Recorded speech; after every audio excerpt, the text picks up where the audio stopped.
سورة البقرہ آیت نمبر 97۔ اعوذ باللہ من الشیطان الرجیم، بسم اللہ الرحمن الرحیم۔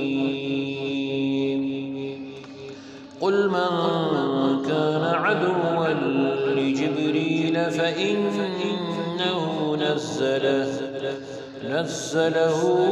على قلبك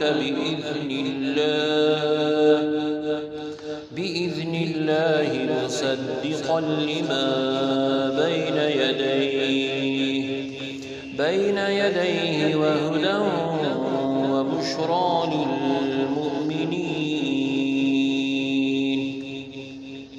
لفظ ترجمہ ہے، قل فرما دیجئے، من جو کوئی کانا ہے عدوًا دشمن، لی واسطے جبریل جبریل، فا تو انا بے شک، ہو اس نے نزلہ اتارا، ہو اس کو علا اوپر، قلبی دل کا آپ کے بھی ساتھ اذنی حکم، اللہ رب العزت کے، مصدقاً تصدیق کرنے والا، لی واسطے ما جو، بینا درمیان، یدئی دو ہاتھوں ہی اس کے، وا اور ہدن ہدایت، وا اور بشرا خوشخبری، لی واسطے المؤمنین ایمان والوں کے۔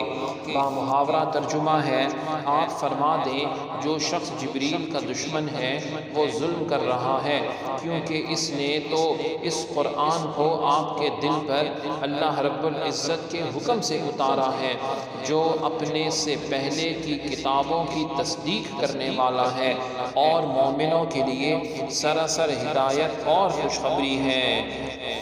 آیت مبارکہ کی تفسیر میں فرمایا گیا، من کان عدوا، جو دشمن ہو۔ اس کا شان نزول کچھ یوں ہے کہ یہودیوں کے ایک گروہ نے نبی علیہ السلام سے آ کر کہا، آپ کے پاس آسمان سے کون فرشتہ آتا ہے؟ نبی اکرم صلی اللہ علیہ وسلم نے ارشاد فرمایا، میرے پاس حضرت جبرائیل علیہ السلام آتے ہیں۔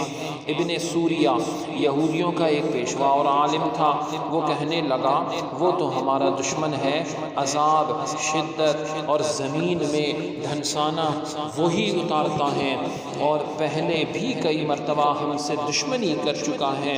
اگر آپ صلی اللہ علیہ وسلم کے پاس حضرت میکائیل علیہ السلام آتے تو ہم آپ صلی اللہ علیہ وسلم پر ایمان لے آتے۔ یہودیوں کی یہ بات سراسر جہالت پر مبنی تھی، کیونکہ حضرت جبرائیل علیہ السلام تو جو چیز بھی لائے وہ اللہ رب العزت کے حکم سے تھی، تو حقیقت میں یہ اللہ تعالیٰ سے دشمنی تھی۔